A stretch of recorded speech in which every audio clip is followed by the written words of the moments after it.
Great opportunity again this week.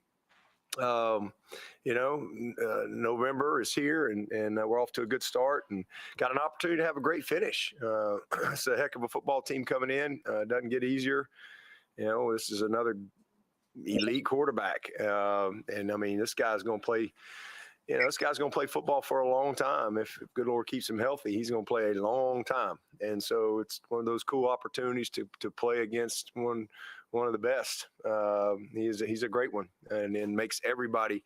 They got a lot of good players, but he's one of them guys that he makes the coaches better. He makes the fans better. He makes the popcorn taste better. Everything's better when you got a dude like that, under center. So great player, and a great matchup. They've had a heck of a year. They're coming off a big win. We're coming off a big win.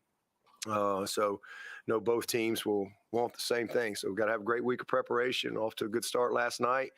But love Mac Brown. Y'all know that he's a great friend, and someone that I've always had a tremendous amount of respect for, and always tough to compete against his teams. They're always well coached. And again, it starts with their offense. I mean, they're third in the country. So last week, I think that bunch was 14th in the country, and here we go. They're third in the country, about 500 something yards a game, and just do a great job with their all their schemes run a lot of zone, a lot of swap zone stuff, and million RPOs and play action game. And again, you got a quarterback that. He's just back there having fun. He's got some toys to play with. I think this is probably as good a back as we've seen. He's elite. I mean, leads the league in rushing. I think he's second in the nation. I mean, he's elite. Tight end, that's a great player. They got them receivers out there. Obviously number 9 is a guy that everybody talks about, and as they should. But man, them other guys are good too. I mean, they got some guys that with a lot of experience that have made a lot of plays. They've spread the ball out. It's pretty well distributed all across the board. The running back's very involved in the run game. A lot of screens. So it's just a well coordinated deal, very balanced.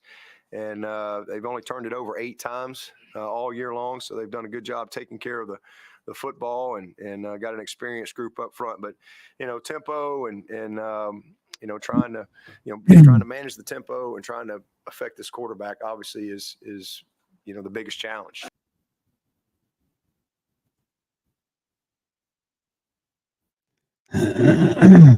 Welcome.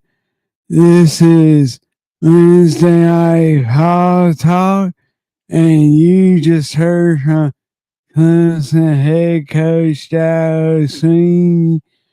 That was from Tuesday. Jason, he has seen the praises of this North Carolina team that comes rolling into Death Valley on Saturday. I mean, Tez Walker, he was held down by the NCAA for the first part of the season. And then, finally was clear, was it 3 or 4 weeks ago? And, has done nothing to disappoint. Drake May, was a Heisman finalist last year. And, the ACC preseason player of the year. I mean, this is a dangerous team. But, are you buying what Dow is selling?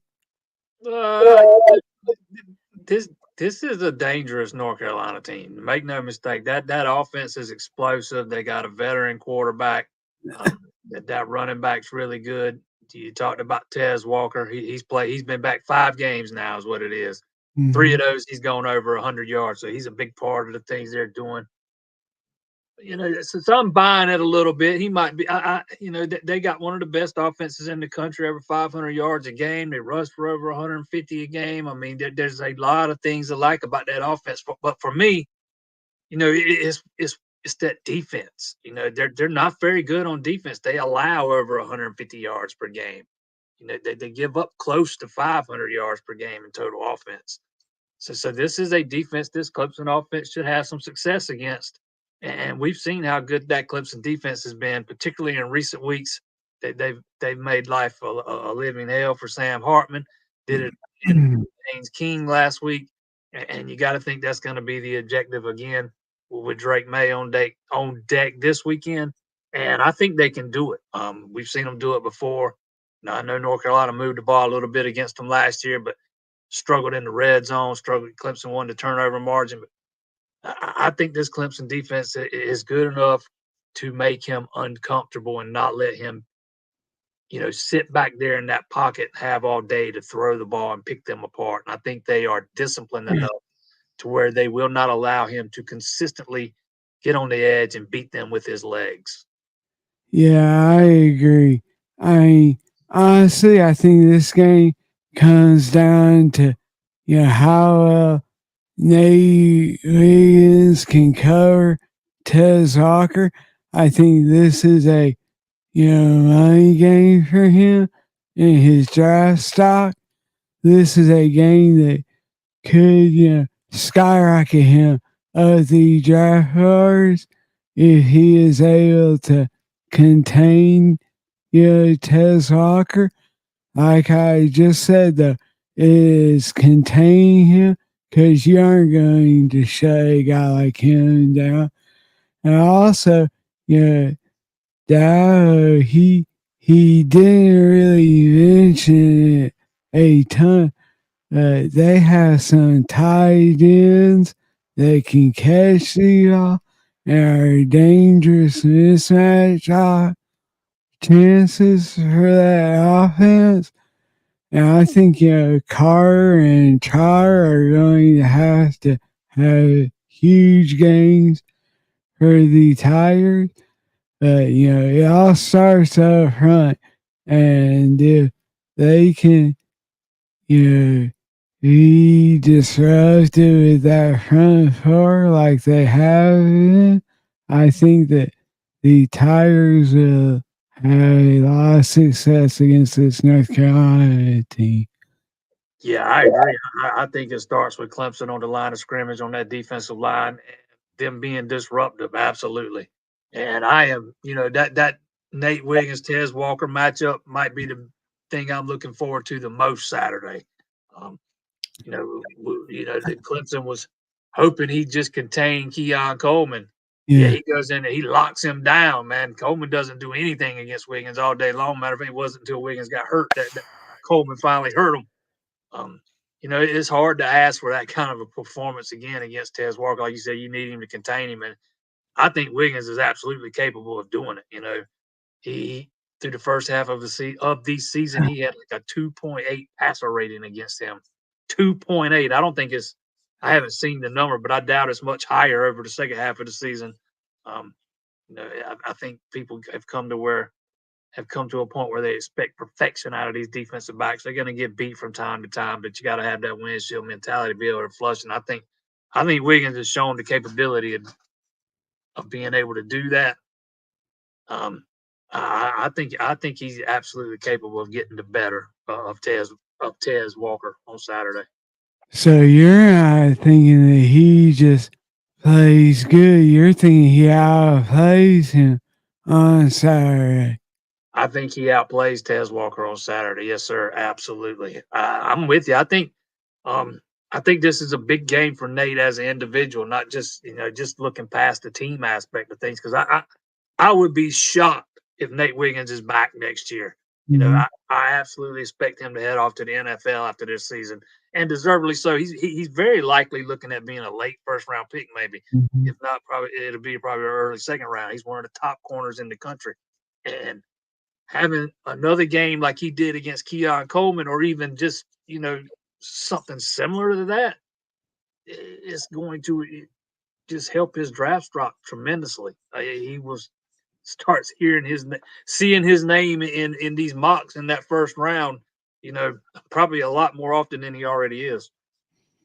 Oh yeah, and Nate is the kind of guy that at least from our vantage point and seeing what we see, I think he thrives on this. I think he loves and these, you big time receivers come into his house, and he has to hear all week long, hey, how great this receiver is, how great this QB is. I think he thrives on that. I think he loves it, and he is a guy. He reminds me a lot of Mackenzie Alexander. How he thrived on the chip on his shoulder, and he loved it, and he wanted the U.S. guy on the field. So I think there has been a lot of talk this off season. Clemson not having the dogs. I think he is 100% a pure, you know, child dog. Yeah, I do too, man. He's one of those dudes. And it's been fun to kind of watch him grow since that Wake Forest game last year, right? When he just got absolutely torched. And he's kind of just kicked it up a notch since then and continuously grown and gotten better. And it's kind of culminated this season. Again, I'm with you. I think he thrives on this kind of matchup. I think he looks forward to it. I think he welcomes it. And I think he rises to the challenge on Saturday. Yeah. Well, if he can, it is going to be a huge benefit for the Tigers. As we continue the show, I want to encourage you, if you haven't already, please subscribe. As you can see here, 37% of you are subscribed. So that means, almost 63% of the folks watching this show are not subscribed. So do us a huge favor. It is completely free. And honestly, if you subscribe, it guarantees Clemson winning.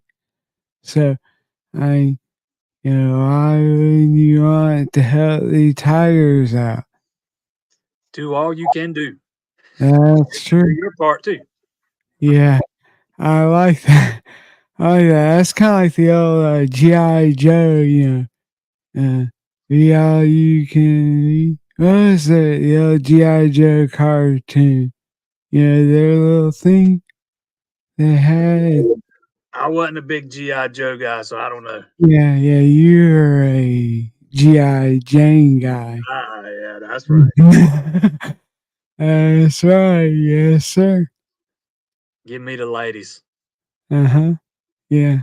Yeah, you're one of those guys that say the Boy Scouts wouldn't have me, but the Girl Scouts love me.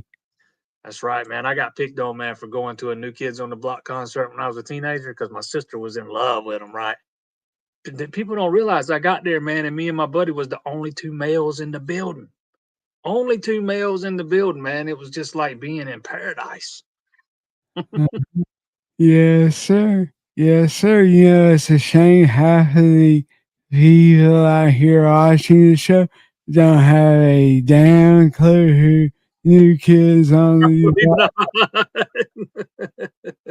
I mean, I remember my sister had posters of them dudes all over her walls, man, and she got tickets for, I don't know, Christmas or her birthday or something. And she was a little younger than me, and my mom had to take her, so I ended up going with my mom, me and one of my buddies. It was at old Coliseum in Charlotte. uh-huh. Telling you, I swear, I think we was the only two dudes in the building. Yeah. Yes, sir. So see, look, all y'all think Jason's just some redneck we have, on staff, trying to diversify our uh site. He is a smart guy. See there? You can learn a lot from him, gentlemen. Hey, man, that was one of the best nights of high school. Yeah, because you were singing those songs at the top of your lungs, Yeah, that's exactly right. Yes, sir. Yes, sir. Curse gets in and says Clemson will have the best secondary in the country for many years to come. I mean, honestly, with what you have seen out of these young guys, Sheldon Lewis, Avion, and Terrell, I mean, hell, you know, it's hard to argue that. I mean, I think as long as Dow can keep Mike Reed around, coaching those guys up, I think he has a great point. And I mean, you have a secondary that can shut teams down, and you have those dogs that can eliminate an entire side of the field. I think that only makes life easier on your offense.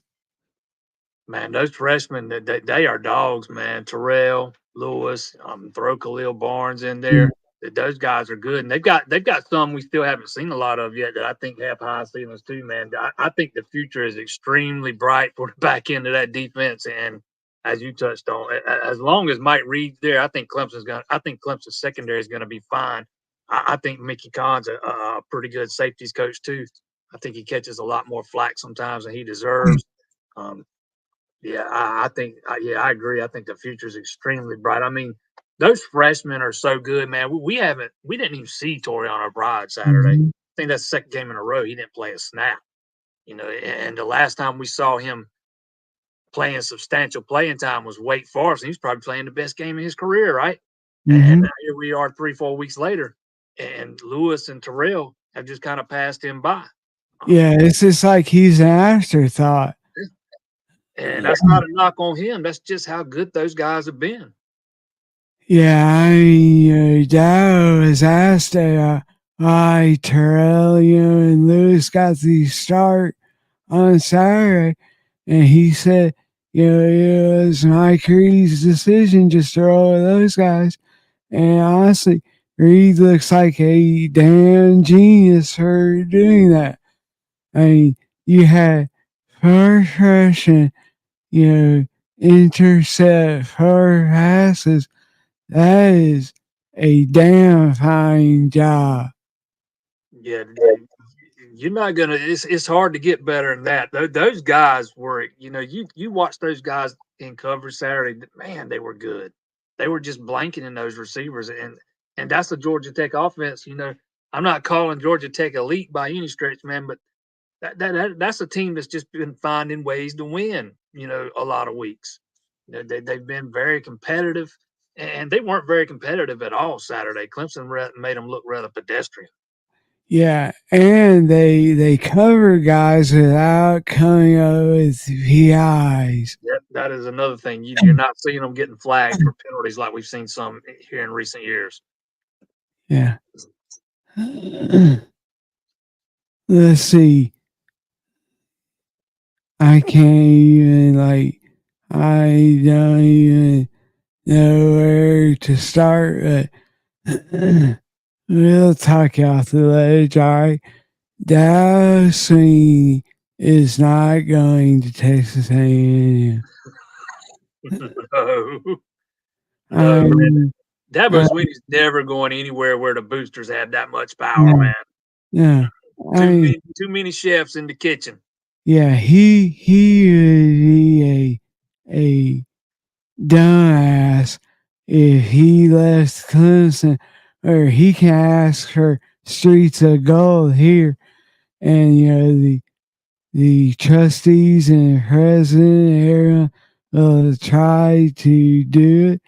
Also, he's not going to leave his his creation at Clemson to go take over that dumpster fire where NIL and Roosters run the show.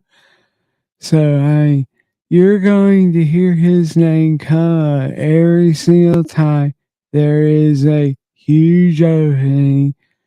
And look, the easiest way to talk you down is that none of these other jobs that have come open after he won national championships did he even sniff.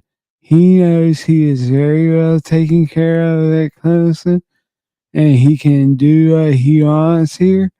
So he is not going to go to Texas A&M and have to deal with all the shit he has to deal with there. You know, from boosters to the NIL collectives.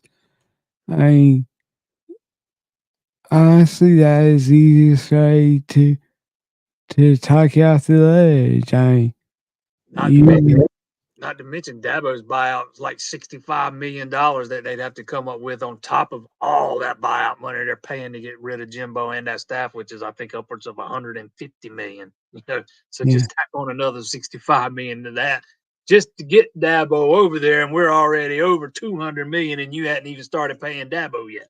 yeah. Now, on the Jimbo Fisher side of things, I would love a job where someone would pay me $26,000 a day to not work. Must be nice, huh? Yes, sir. Yes, sir. Yeah, I could guess in and says exactly the reason that he is not going. Yeah, that is Clemson.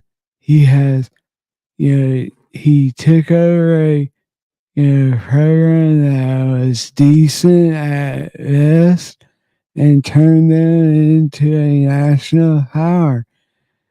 And look, I understand that we are having a down year this year, but this Clemson team, if if you know anything about football and have watched the last few games, you have seen the reasons why this is such a dangerous team. And next year they are going to, you know, be a contender for the expanded playoff. And look, I can't remember which player it was that was asked about, but they said that Dow is treating this last, 4 game stretch like the playoffs. Because, he said that next year, the expanded playoffs, they're going to have to win 3 or 4 games. And so he is treating this stretch this season, and they have no chance in hell of getting there as preparation for next year when they fully expect to be back. Yeah, Clemson is Dabo's baby. You know, he's kind of built that thing from the ground up. And I know there was a good foundation laid by Tommy Bowden. I'm not discounting what he did, but Clemson is kind of Dabo's baby. He's got a lot of blood, sweat, and tears poured into that thing, and he doesn't butt heads with the administration, the president, the AD, and Dabo Sweeney. They're all kind of aligned in their thinking. They all have the same goals. They all have the same objectives, and it's not going to be like that at Texas A&M or a lot of other schools. You know, there'd be a lot of friction, a lot of butting of the heads, particularly with the way Dabo Sweeney likes to run his football program, right? You know, he's always said he runs a developmental program. He's never made any bones about that. So um, he would not have it as well in some other places as he does at Clemson. I just don't see him ever leaving, to be honest. Maybe way down the road he ends up back at Alabama under some certain, way on down the road at some point. I don't think he's the guy that follows Nick Saban. I don't think Dabo. I think that's a no-win situation. And No, Dabo, I was gonna say he is way too yeah, smart. nobody. I mean, who wants to walk into that, right? I mean, maybe at some point way down the line he ends up at Alabama just because that's home and stuff. But other than that, I don't see Dabo Sweeney going anywhere else. NFL, any other school, anywhere. I see him retiring at Clemson.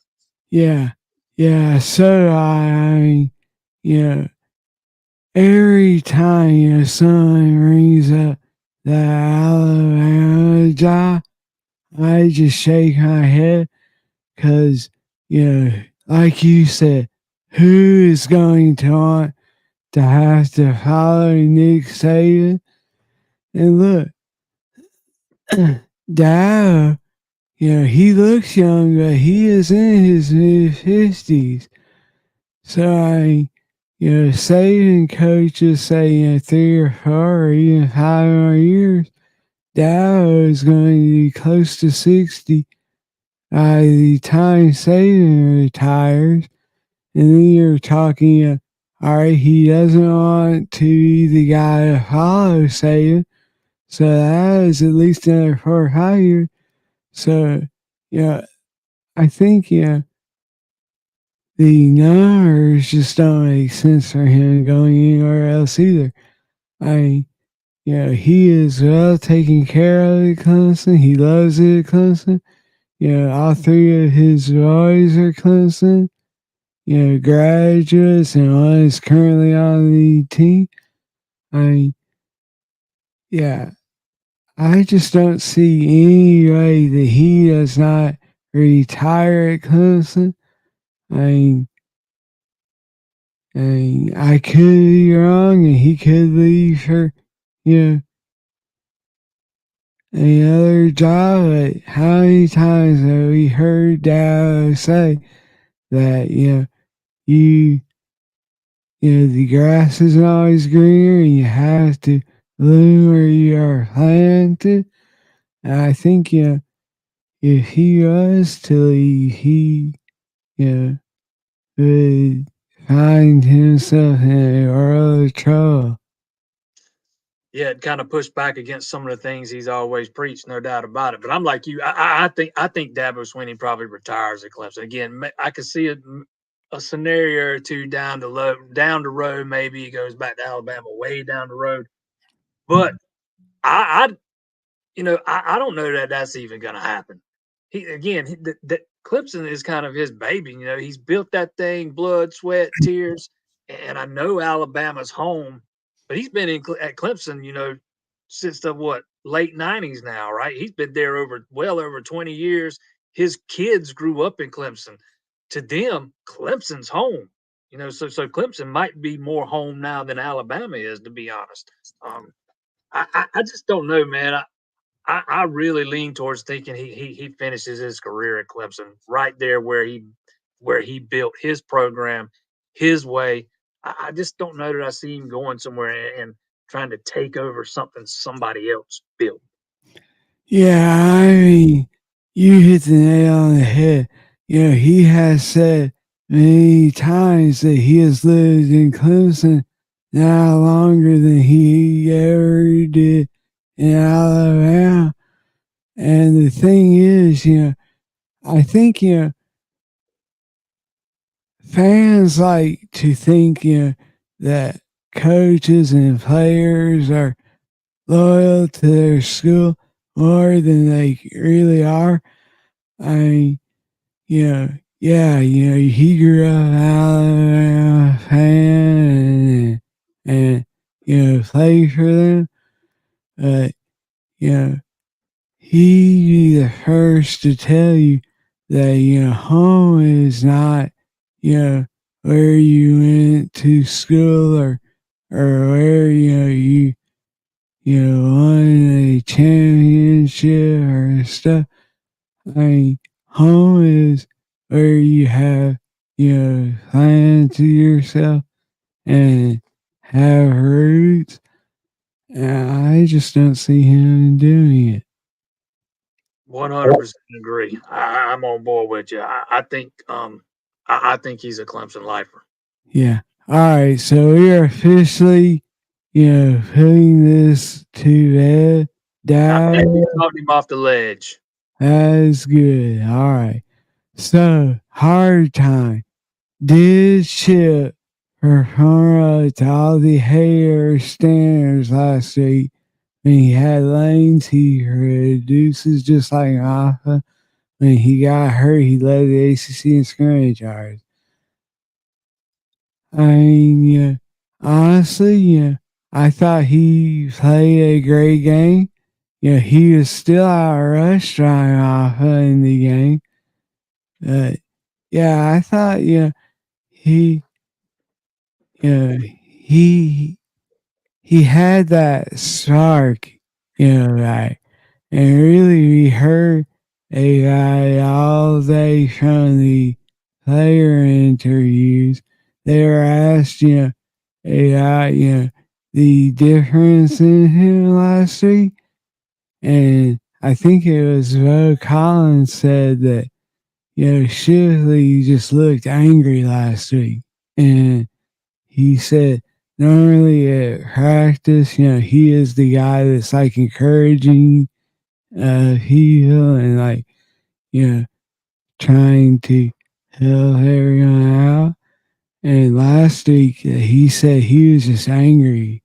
He said he was fighting, and just, had something to prove.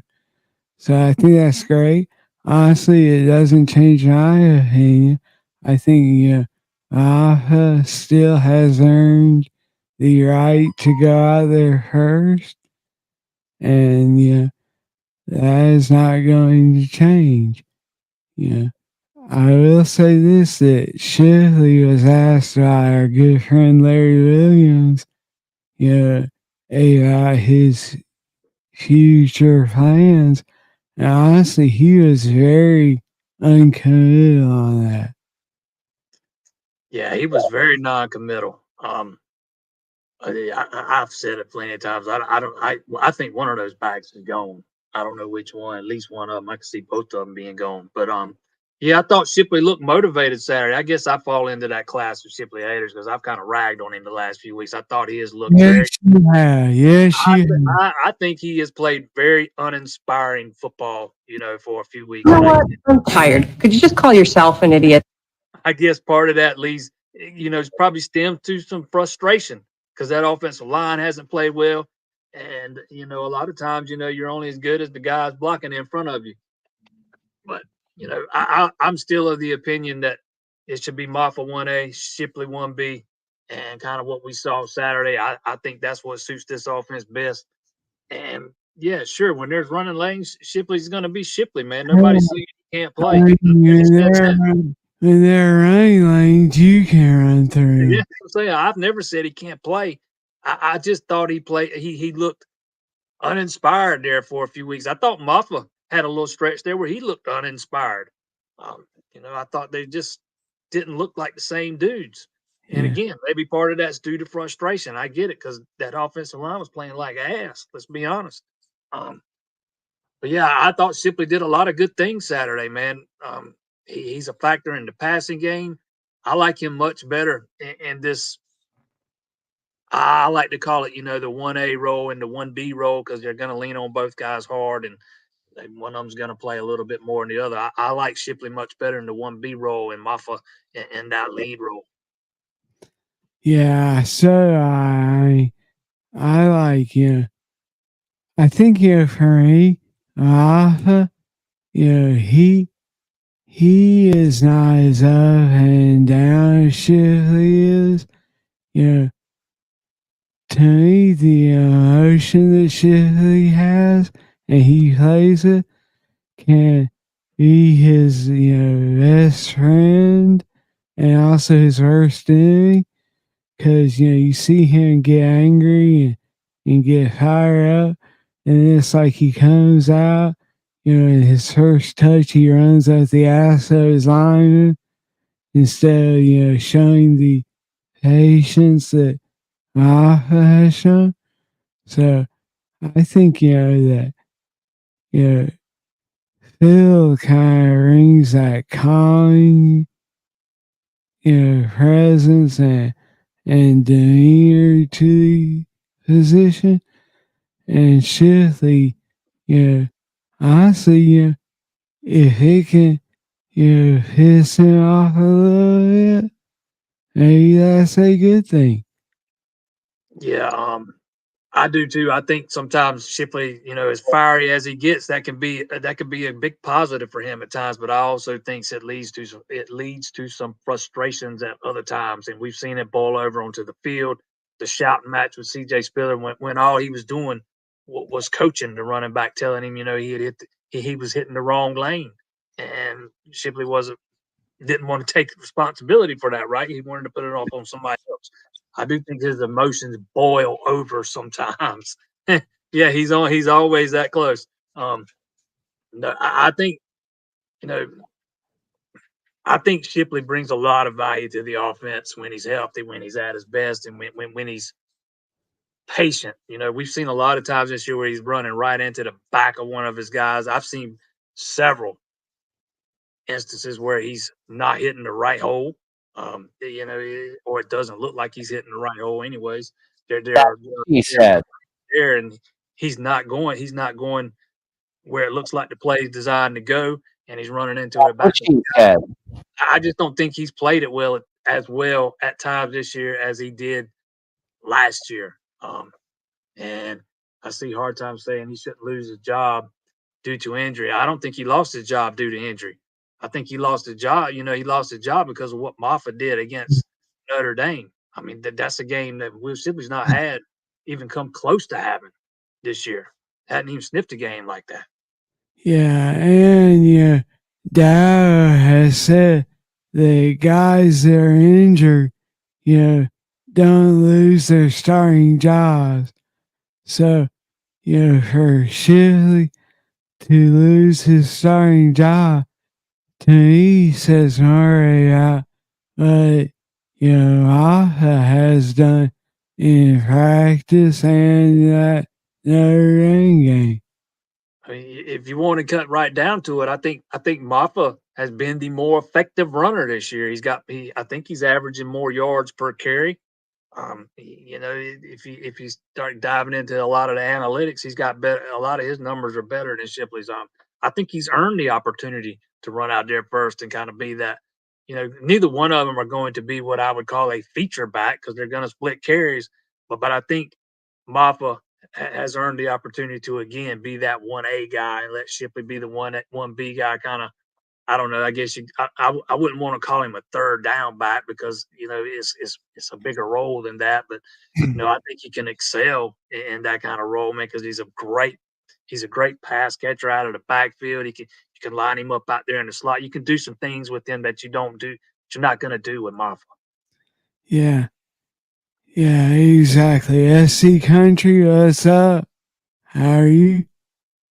Good to have you tonight. Yeah, I agree. Yeah. Let's see. He says, thank you guys for talking off the ledge. Go freaking Tigers. I'm off again. So, yeah, I thought we might have talked him down off the ledge. Yeah. Yeah, that's what we're here for. We are your Wednesday night psychotherapy, session if you need it. Or maybe just your psycho session. We're always available for weekly psychiatric sessions. That is true. Yeah. Yeah, you can even come play in the padded room that we have. You can come join me in there. That's right. That's right. That's where the life has to stick you. I'm only out now because she's not home. All right. Yes, sir. All right. So what record gets us? Oh, so we're going ahead and jumping ahead to next year. All right. So let's think. All right. I think here's the thing with this new playoff. All right. So your conference champion is getting a shot, and then I think it's just going ahead of the rankings for those final spots. So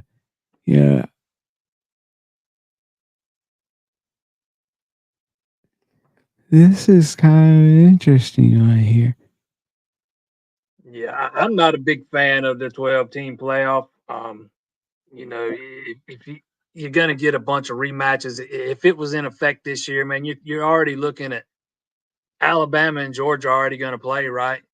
And that it would basically make that SEC championship game meaningless. Yeah. Both those Yeah. teams are going to get in. Oregon and Yeah, I'm Washington. about to say the same thing for the Pac-12 championship game. Oregon, Washington, Yeah. Ohio State, Michigan. all those championship games are going to be meaningless now. But as far as what record gets you in, yeah, we're going to see a bunch of 2-loss teams in there. We're going to see you'll probably see some 3-loss teams scattered in there from time to time, but you're going to see some 2-loss teams in there for sure. And however many teams the ACC gets, it'll just depend. This year it'd probably be just the one. Yeah, I mean, yeah, it's hard to speculate because, next year is going to be the first year of this iteration. So I think, it is not only a little too early to speculate, it's just too hard. Because the committee is going to be the one that, has the ultimate decision. So it could be that, if you have a really tough schedule and you play teams that are really good, then maybe 3 losses get you in. I mean, it is just so hard to speculate this far in advance. Yeah, I absolutely see some 3-loss teams getting in, just depending on what happens from time to time, maybe even more often than I'm thinking originally. But that's why I hate this thing, man. It's going to make a lot of these games at the end of the season meaningless. We're going to see rematch after rematch. I it's just going to take away from the regular season and the championship, the conference championship games, which Yeah. that's what I kind of like the 4-team. I could have lived with the 8-team. I don't think it would have hurt the regular season nearly as much as a 12 team's going to. I've always been a fan of the 4, liked it that way because I think I think pretty much every year it's kind of worked itself out, and the committee's mostly gotten it right. I think. Um, I'm not looking forward to this expansion at all. No, I mean, the thing is, when you're looking at this expansion, the NCAA and CFP, and all these coaches that are talking about, players' health and stuff, you are adding, let's see, the first round's going to be on the campuses. Then your second round is going to be at the uh, other New Year's Six ball games that would not host the Final Four. You're going to have the Final Four and then the championship. So that is an extra 4 games right there on top of, 13 games if you make it to your championship. So you have just expanded, the potential for a team to play 17 games. I mean, that is in. Honestly, it's scary to think about. I mean, That's what NFL teams play basically did during the regular season. I mean that's the NFL regular season right there, pretty much. yeah, I mean, honestly, I thought 8 would have been a good number. You could give all the conference champions a guaranteed spot, and then you have 2 at-larges. But the committee didn't call me up and ask me for my opinion. Oh no, they wanted to get the most bang for their buck. Make no mistake, this is all about money. This is all about TV money, not what's best for the sport. It's because not what's best for the sport. And I get it. You're not going to see all the rematches in the first rounds. They'll see teams to try to avoid those rematches. I don't care if there are no rematches in those playoffs. It's still going to make those conference championship games meaningless. You're going to have rivalry games, at times that turn out to be meaningless when it comes to playoff implications. Like Ohio State, Michigan coming up. that game would absolutely be meaningless if we were in the 12-team playoff right now. I hate it. I think, not only is it going to make life very difficult for some of these teams, think about the fans, okay? So you're talking about having to, not just, you know, go to a single uh, little game or even two if you're in the championship. You could, you know, you could potentially be looking at up to 4 additional games. And these games could be, and you're talking 1 year, you could go from the Rose Bowl to the Orange Bowl to where the hell they had the national championship. And this came at the, agreement of all the AEDs and all the presidents who sit there and talk about how much they care about these student athletes and all that garbage. But you know what you did? You just squatted and took a huge dump on everything you ever said. It's going to make it extremely difficult on the fans that go to all these games, right? That make the effort and put in the time and spend the money to go to every game every season. Man, you're going to have to really open your wallet now. No, the fans were not a part of this thought process at all. Not the traveling fan bases, anyways. Yeah. Dan disagrees. He says he's looking forward to it. Hey, I know I'm in the minority, and I'm just fine with that. I get it. Everybody wants to see more teams in the playoff. I don't. I don't think it's necessary. I think it takes away from the regular season. And if I want that, I'll watch the NFL on Sundays, man, because that's what you get with the NFL. College football is supposed to provide a different kind of experience. It's supposed to be different, and now we're just getting towards each and every year. It more and more resembles the NFL. Yeah. And John, you're exactly right. Yeah, the plans have changed already. I think, in the release that I received, it said that there is now a minimum of 8 teams that a league can have to be considered for an automatic spot.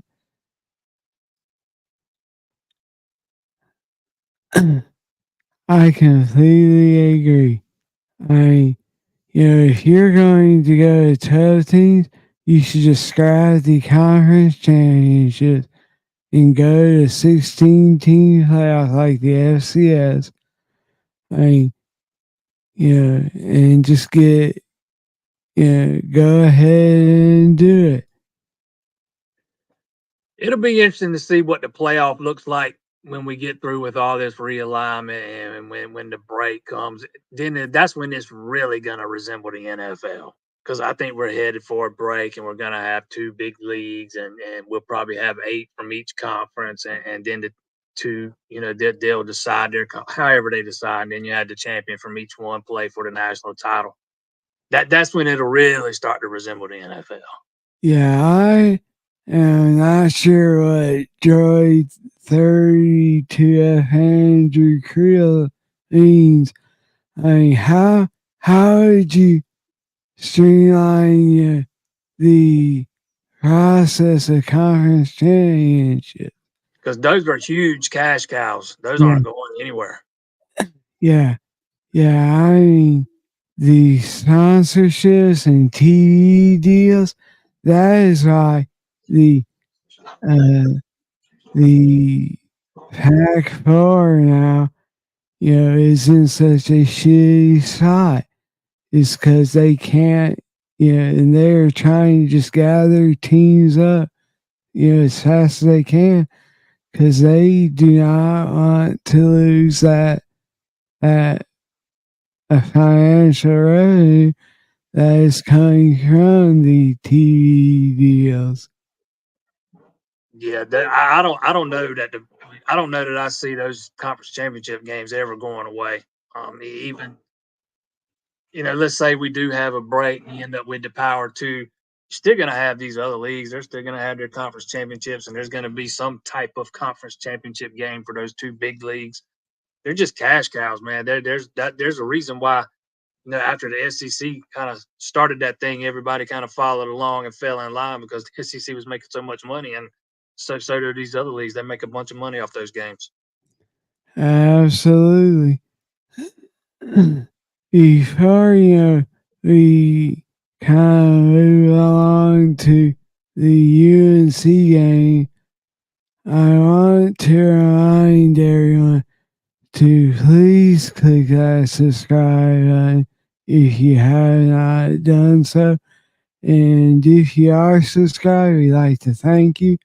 You are a huge reason that we continue to, be able to do these shows and cover the Tigers the way that y'all expect. So, I guess, let's kind of shift gears here. All right, there is a game on Saturday, I think. Yeah, we kind of went off the rails here tonight, huh? Yeah, Off the beaten path here. that's okay though. That's okay. But so let's kind of wrap up here with talking a little bit about this UNC game. We kind of discussed it in the opening, but I think the matchup that we are looking forward to the most, both of us, is this Nate Wiggins versus Tez Walker. I think I can't wait to see him. I want to see him out there jawing, and talking trash and, getting after Tez. I think, that this could be a game where, you're going to have to really,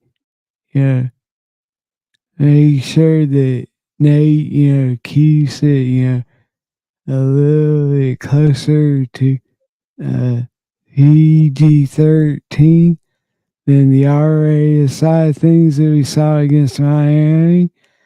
I mean, he can get a little hot headed there, but I love it, and I think he is a dog, and I think that the defense and the crowd will feed off his energy, and so I I have a hard time seeing this defense not, show up and show out. Yeah, I agree. Wiggins is definitely a guy that he gets emotional. We've seen it at times. Um, I think he's been pretty good at channeling that emotion though, for the most part. There's been a time or two here and there. Don't get me wrong, but I think overall, for the most part, he's done a very good job of channeling that emotion and channeling it into his play on the field. Um, that is like I said at the top, that is the matchup I am most looking forward to. Nate Wiggins and Tez Walker. But for me, it starts with that Clemson defensive line. You gotta make Drake May uncomfortable. You cannot let him, sit back and have time in that pocket. Those wide receivers are just too good. Um, and you've got to play disciplined. You got to keep him contained. Don't let him get out on the outside and ad lib, beat him, beat you with his legs or start scrambling around. And he's able to scramble around and buy time and create explosives that way. You got to play discipline, keep him inside the pocket, but at the same time, you got to get enough pressure on him where you're not letting him get comfortable. Yeah, I agree 1,000%. I, I think, Dow said that he could be the uh, most effective quarterback that they have played this season when it comes to, keeping his head up while scrambling and looking to still, throw the 60 yards downfield instead of scrambling. Yeah, he's always got his eyes down the field. He's always looking for the open man down there, looking to make something happen down the field. That's priority one, first and foremost. But he's also dangerous. He's dangerous running the football too. You just got to be very disciplined. Got to use your eyes, trust your eyes, and again, be disciplined. Yeah, and on the offensive side, I think, as long as Clemson doesn't give the, ball to North Carolina and give them extra attempts, I think, what we have seen out of Cade Klubnik and this offensive line, like you said in the opening segment, I think that this is a defense on North Carolina side that has been suspect, that, can be gashed and have, points, thrown off on them in a hurry. So I think, as long as this offense doesn't give the Tar Heels extra at-bats, I think, that they are starting to click and starting to find a rhythm that should, play out well for them. Yeah, 100%. You got to protect the football first and foremost. You cannot give that North Carolina offense extra possessions. And you got to try and avoid the critical turnover. The pick sixes and the fumbles that are returned for a touchdown or to the one or whatever. You need to win the turnover margin and limit the mistakes first and foremost. But this is a team Clemson should want to be, like they did against Notre Dame, like they did last week against Georgia Tech. This is another team Clemson should be able to run the ball on. North Carolina's allowing over 150 rushing yards per game, over 4 yards per carry. There's going to be opportunities there, but their pass defense it's not that much better. They give up a lot of yards there too. I think it is, over 230 yards per game passing. So Clemson's going to have some opportunities if Cade Klubnik can do what he did Saturday. Not look panicked, not try to do too much, play within the system and kind of just manage the game, not turn the ball over. I think Clemson should be fine here. Yeah, I mean, then you're looking at, having knocked off a top 15 Notre Dame, and I think, correct me if I'm wrong, but I believe that UNC is 20th now in the CFP. I just had that thing pulled up too. I can't read. It was either 18th or 20th.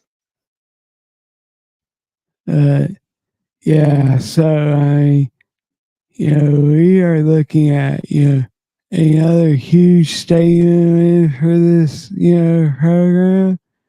And yeah, and honestly, you could see Clemson jump into that top 25 ahead, next week's game. Yeah, it's a possibility. No 4-loss teams inside that top 25 yet, though. So we'll see. You got a 3-loss team, Kansas, sitting at number 25, 3-loss Oklahoma State at 23, and you got a few other 3-loss teams, spread in there. Obviously, LSU at 7-3, sitting at 15. Somebody make that make sense. I don't get it. No other. SEC, SEC, Of course. I do think Clemson's got. I think they've had the opportunity, or at least have a shot at climbing back into that top 25 if they can pull off a win this week and look good doing it. Mm-hmm. Yes, sir. Well, we only have about 10 seconds left, so I want to know from you, without giving away your score, all right, because that is coming on Friday at noon. We'll drop our predictions on ClemsonTigers.com. So be sure to head over there.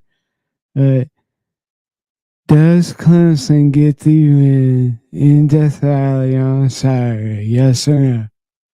Yes. I agree. thank you so much for joining us tonight, everyone that got in. We appreciate it more than you'll ever know. Be sure to check out the site over there at ClemsonTigers.com. That is where Jason has all his recruiting. And look, let me go ahead and kind of, give Jason a little props here. He has been absolutely killing it on the recruiting stuff. He has interviews up. He has nuggets about recruits that no one else has. He is the absolute best in the business.